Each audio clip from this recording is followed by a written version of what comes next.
मैं सच बता रही हूँ। कल रात आकाश भैया प्रीति भाभी के लिए एक बड़ा पैकेट लेकर आए थे। लगता है उन्हें घर का खाना अच्छा नहीं लगता है। मुझे पूरा यकीन है कुछ खाने पीने का ही सामान था। अब आस पड़ोस के देखने वाले तो यही कहेंगे कि आप बहू को खाने को नहीं देती, इसलिए पति छुपकर अपनी पत्नी के लिए चीजें लाता है। माँ, बदनामी सिर्फ आपकी होने वाली है। अभी रोक लीजिए, वरना। बेटी दिव्या ने अपनी माँ को मिर्च मसाला लगाते हुए बात बताई। कावेरी जी कान की जरा अच्छी थी, तुरंत अपनी बेटी की बातों में आकर चिल्लाई, ऐसा क्यों भला? हमारे घर में तो सब कुछ बनता है। मैं तो प्रीति बहू का कितना ख्याल रखती हूँ। उसके खाने पीने पर कभी पाबंदी नहीं लगाती, बल्कि कितनी बार वो अपनी पसंद का खाना खाती है। और तो और, कितनी बार तुम लोग ऑनलाइन पिज्जा पास्ता भी मंगवाते हो, मौके पर बाहर जाकर भी खाते हो। तो फिर क्यों अच्छा नहीं लगता होगा? और मैंने इस प्रीति को पहले ही समझा दिया था कि हमारे घर में कुछ भी छुपा कर नहीं आएगा। जो आएगा सबके सामने आएगा।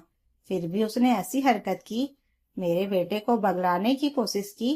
कावेरी जी अपनी बेटी को बात सुन गुस्से में तमतमा उठी। यह देखकर दिव्या मन ही मन मुस्कुरा रही थी, क्योंकि उसने सास बहू के बीच में फूट डालने का काम कर दिया था। आकाश और प्रीति की शादी को 1 साल हुआ है और वो प्रेग्नेंट है।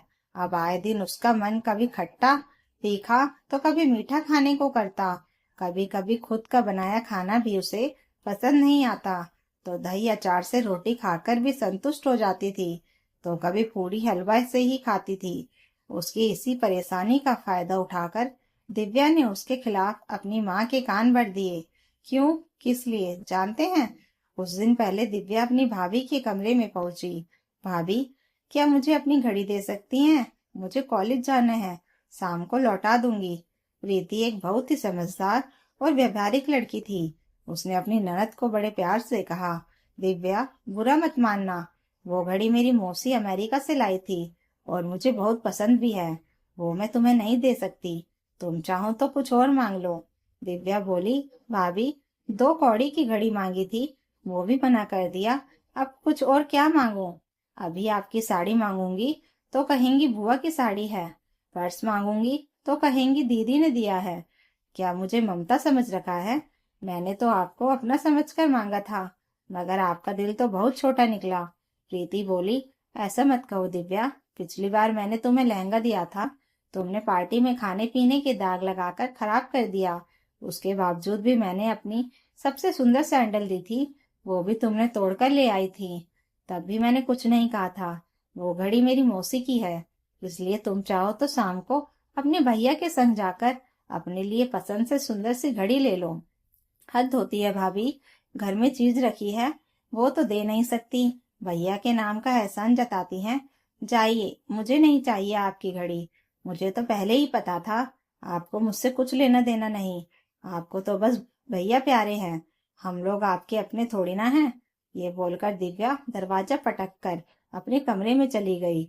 बस इसी बात से चिढ़कर उसने प्रीति से बदला लेना चाहा और अपनी माँ से डांट पड़वाने का प्लान बनाया। उसने अपनी माँ को भड़का दिया ताकि सास बहू के बीच तू मैं हो जाए, तो बड़ा मजा आए।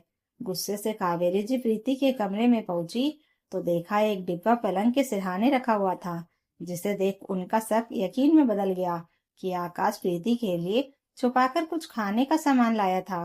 वे बोली, प्रीति बहू, हमने तुम्हें किस बात की कमी रखी है जो तुम मेरे बेटे से चोरी छुपे खाने पीने की चीजें मंगवाती हो, जबकि मैंने तुम्हें पहले ही कह दिया था हमारे घर में यह सब नहीं चलता। जो करना है तो मुझे बताकर भी सब मंगवा सकती हो, फिर यहाँ छुपकर घर में सामान लाना क्यों? अभी भी वक्त है, सुधार जाओ। प्रीति अचानक से अपनी सासू माँ की बातें सुनकर हड़बड़ाते हुए बिस्तर से उठी और बोली, माँ जी, आप क्या कह रही हैं? मुझे कुछ समझ में नहीं आ रहा। हाँ, तुम्हें क्यों समझ में आएगा? तुम्हें मेरे बेटे को गुलाम जो बना लिया है। अब तुम जैसे चाहोगी वैसे ही नाचेगा, और इस घर में कल को 2 चूल्हे भी हो जाएंगे, क्योंकि तुम्हें हमारी रसोई का खाना पसंद नहीं आता, इसलिए चुगली कर अपने पति से छुपकर खाना मंगवाती हो। सही कहते हैं लोग, आजकल की लड़कियां सास ससुर के नियम कायदे में रहना नहीं चाहती, उनकी सेवा नहीं करना चाहती। बस उन्हें तो अपना पति प्यारा है, उसे कब्जे में करने के लिए सब डाम डंड भेद लगा देती हैं। चिल्लाने की आवाज सुनकर ससुर सुनील जी कमरे में आए और बोले, ऐसा क्या हो गया जो तुम अपनी बहू को इस हालत जानते हुए भी उस पर चिल्ला रही हो? कोई बात है तो आहिस्ता से भी बोल सकती हो। और अगर आकाश कुछ लाया भी है तो इसमें गलत क्या है? बहू का मन इन दिनों कुछ भी खाने का कर सकता है, इतना तो तुम समझो। नहीं जी, मैं कुछ नहीं समझूंगी। समझना इसे पड़ेगा, ये घर मेरा है और यहाँ इसकी मनमानी नहीं चलेगी। अरे, ये कोई अकेली है जो बच्चे पैदा करने वाली है? मैंने भी तो 2 बच्चे जने हैं, मगर ऐसी हरकतें नहीं की, किसी को पता नहीं था। अचानक आकाश बाथरूम से बाहर निकला और बोला, माँ, सुधरने की जरूरत बहू को नहीं बेटी को है। अचानक से अपने भाई को देखकर दिव्या घबरा गई। उसे लगा भाई घर पर नहीं है, तभी तो उसने भाभी की क्लास लगा ली। क्यों?